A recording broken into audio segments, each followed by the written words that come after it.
रमता राम जपो रे प्राणी, अब तो सुन ले राम कहानी।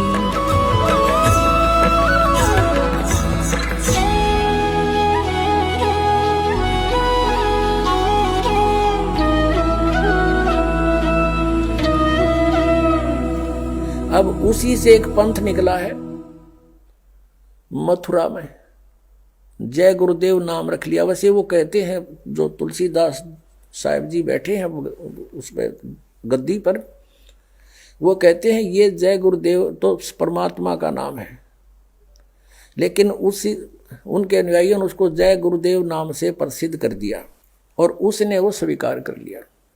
यानी जय गुरुदेव मथुरा के अंदर पंथ चल रहा है और सन 1954 से ये महात्मा संत सत्संग कर रहा है। 1954 से, जब दास केवल 3 वर्ष की आयु का था। क्योंकि ये पुण्यकर्मी प्राणी है, पूर्व जन्म के ऋषि महर्षि थे ये, इनके अंदर पिछले संस्कार अभी प्रबल थे। भक्ति के लिए इधर उधर भटके राधा स्वामी उस शिवजाल के चक्कर में ये भी फंस गए। अब पूर्व जन्म के संस्कारों को, शुभ संस्कारों के कारण इनकी दिव्य दृष्टि भी काम करती थी। इन्होंने कई भविष्यवाणी भी की है। आज से सन 1971 में इन्होंने एक भविष्यवाणी की है। किसने? श्री तुलसीदास साहेब मथुरा वाले जय गुरुदेव पंथ के प्रवर्तक ने। वो आपको उन्हीं की पुस्तक से पढ़कर सुनाते हैं, फिर आप बुद्धिमान हो देखना वो किसके ऊपर खरी उतर रही है। एक पुस्तक है जय गुरुदेव की अमरवाणी भाग 2। जय गुरुदेव की अमरवाणी भाग 2, और ये कहाँ से छपी है? ये है शाकाहारी सदाचारी बाल संघ के से संकलित। प्रकाशक है दिव्या शर्मा, 88 साकेत कॉलोनी मथुरा से। मुद्रक है अर्जेंट प्रिंटर्स, पुराना बस स्टैंड मथुरा से। और ये है वो महात्मा, महान आत्मा। अब इनके ये हाथ भी गले पड़े हैं इस अतिथि मांगे, काफी एज्ड हो गए। अब ये परम संत तुलसीदास जी महाराज। अब ये श्रद्धालु तन्य हो गए, विश्व को शांति अब इन्हीं से मिलेगी। और ये क्या कहते हैं, इन्होंने ये ना समझा। अब इसके पृष्ठ नंबर आपको 50 पे दिखाते हैं, ये देखिएगा। ये है पृष्ठ नंबर 50। सहकारी पत्रिका 7 सितंबर 1971 में स्टेटमेंट दी है इन्होंने। 7 सितंबर 1971 में इनकी स्टेटमेंट प्रकाशित हुई है। क्या? किसकी? तुलसी साहिब जी की, तुलसीदास जी की। और ये इस ब्रैक इसमें बॉक्स के अंदर है, हम यहाँ से लेते हैं। वह अवतार जिसकी लोग प्रतीक्षा कर रहे हैं 20 वर्ष का हो चुका है। 7 सितंबर 1951 को वो 20 वर्ष का हो चुका है। इस दास रामपाल दास की डेट ऑफ बर्थ है 8 सितंबर 1951। 7 सितंबर को दास पूरा 20 वर्ष का हो चुका है और 8 सितंबर को 21वां वर्ष शुरू हो जाता है। 7 सितंबर 1971 को वो 20 वर्ष का हो चुका है। यदि उसका पता बता दूं, फिर पढ़ो। वह अवतार जिसकी लोग प्रतीक्षा कर रहे हैं 20 वर्ष का हो चुका है। यदि उसका पता बता दूं तो लोग पीछे पड़ जाएंगे। अभी ऊपर से आदेश बताने का नहीं हो रहा है। मैं समय का इंतजार कर रहा हूं और सभी महात्माओं ने समय का इंतजार किया है। समय आते ही सबको सब कुछ मालूम हो जाएगा। अब पुण्यात्माओं, ये पुण्यकर्मी प्राणी था और सन 1954 से लेकर आज तक देखो कितने वर्ष हो गए इसको, लगभग 67 वर्ष हो गए। और आज से इसने 41 वर्ष 40 वर्ष पहले ये भविष्यवाणी करी थी कि वो 20 वर्ष का हो चुका है, वो अवतार, और ये कहें इससे शांति मिलेगी किससे? यो श्री तुलसीदास जी से। और ये कहता है और संत है कोई, वो अवतार है, वो प्रगट हो चुका है और उसके 20 वर्ष की आयु वाली है। अब 59 पृष्ठ पर इसी के इस पत्रिका के 59 पृष्ठ पर दिखाते हैं आपको, 59 पर इन्होंने क्या भविष्यवाणी की है ये देखिएगा। ये वही जय गुरुदेव की अमर वाणी है और इसकी हम 59 पृष्ठ पर पढ़ेंगे। 59 यहाँ से शुरू करते हैं। परिवर्तन का कारण भारतवर्ष बनेगा। भारतवर्ष में को विश्व में परिवर्तन का कारण अब बनना होगा। त्रेता में विश्व युद्ध का कारण भारतवर्ष था और द्वापर में भी विश्व युद्ध का कारण भारतवर्ष था, और इस समय भी भारतवर्ष को ही कारण बनना होगा। मुस्लिम राष्ट्रों में भारी कलह होगी, सभी मुसलमान आपस में लड़कर समाप्त हो जाएंगे, अधिकांश छोटे छोटे देश टूटकर बड़े राष्ट्रों में मिल जाएंगे। भारतवर्ष इन सब का अगुवा होगा। चीन के समस्त वैज्ञानिक प्रगति को चूर्ण करके चीन को नष्ट कर दिया जाएगा। चीन में बचे खुचे लोगों की सहायता भारत करेगा। इसी बीच तिब्बत भारत को मिल जाएगा। यदि सभी राष्ट्र आपस में मिलकर भारतवर्ष पर आक्रमण करें तो भी इसे कोई जीत नहीं सकता है। भारत में नए सिरे से संगठन होगा।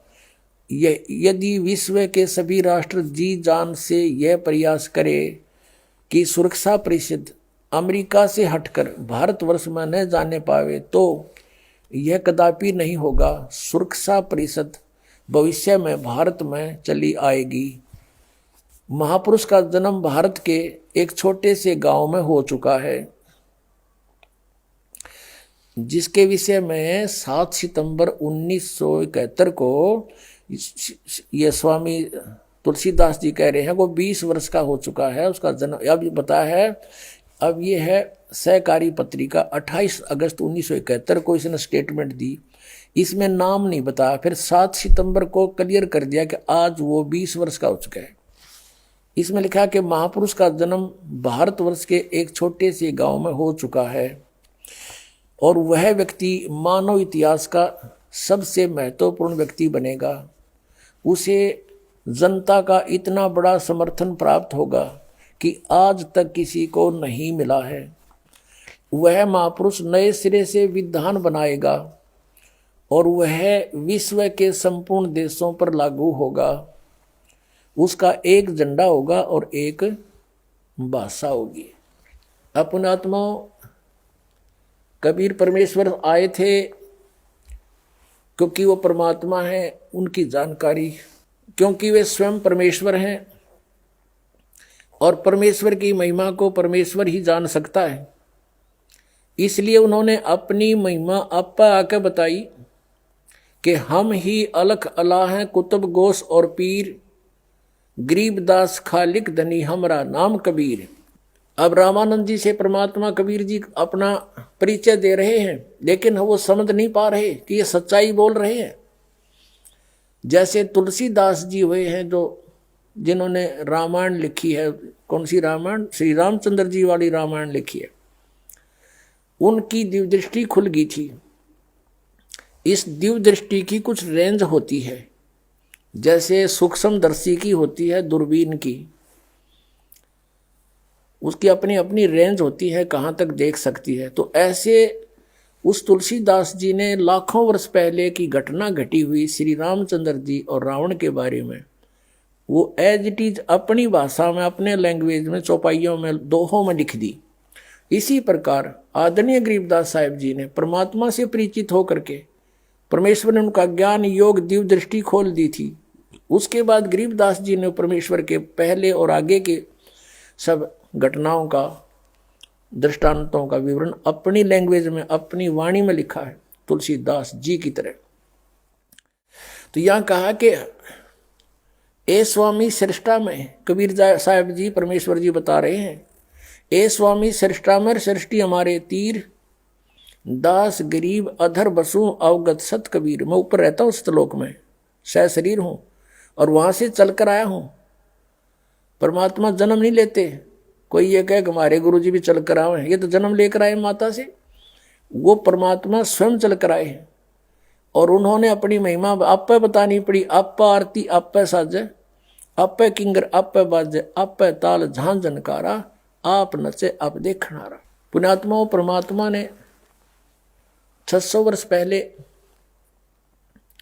कबीर सागर में जो लिपि बचा, उनकी अमर वाणी श्री धर्मदास जी ने लिखी है, उसमें कहा कि 12वां पंथ कबीर पंथ होगा और उसमें हम ही चलकर आएंगे और सब पंथ यानी गरीबदास जी के रूप में नहीं, गरीबदास जी वाले पंथ में आगे चलकर हम ही आएंगे और सभी पंथों को मिटाकर एक पंथ चलाएंगे। 600 वर्ष पहले, 650 वर्ष पहले परमात्मा ने कहा था जब वो आए कि धर्मदास पूरे विश्व पर एक ज्ञान रहेगा और एक ही भगवान रहेगा। मेरी महिमा पूरे विश्व में होगी और उस समय पूरे विश्व में शांति होगी। भगवान से डरने वाले व्यक्ति हो जाएंगे या माया की दौड़ खत्म हो जाएगी। तो उस समय परमात्मा ने कहा था कि हम ही आएंगे। कबीर जी वो स्वयं नहीं आए तो अपना दास भेज दिया। तो जिसके विषय में श्री ये तुलसीदास साहेब जी ये मथुरा वाले प्रबंधक यानी संत भविष्यवाणी कर रहे हैं, वो ये दास है। अब आप पे आरती आप पे साजे, आप पे किंगर आप पे बाजे, आप पे ताल झांझ झनकारा, आप नचे आप देखनारा। अब ये तो महापुरुष है, इसको अवतार कहो चाहे कुछ को, लेकिन ये दास तो दास है। आपको भौंक के बोल रहा है, दास परमेश्वर का कुत्ता है। आप धनियों को जगा रहा है कि आपको बहुत हानि करेगा ये काल। ये संत भी भ्रमित हैं, ये पंथ भी भ्रमित है, इनका ज्ञान भी भ्रमित है, इनका नाम भी भ्रमित है। ये काल के जाल में दास की प्रार्थना है ये संत भी समझे, ये अपना कल्याण करवावें और आके अपना सतनाम पावें, बुरवाला में आवे। बोलो सतगुरुदेव सत साहिब।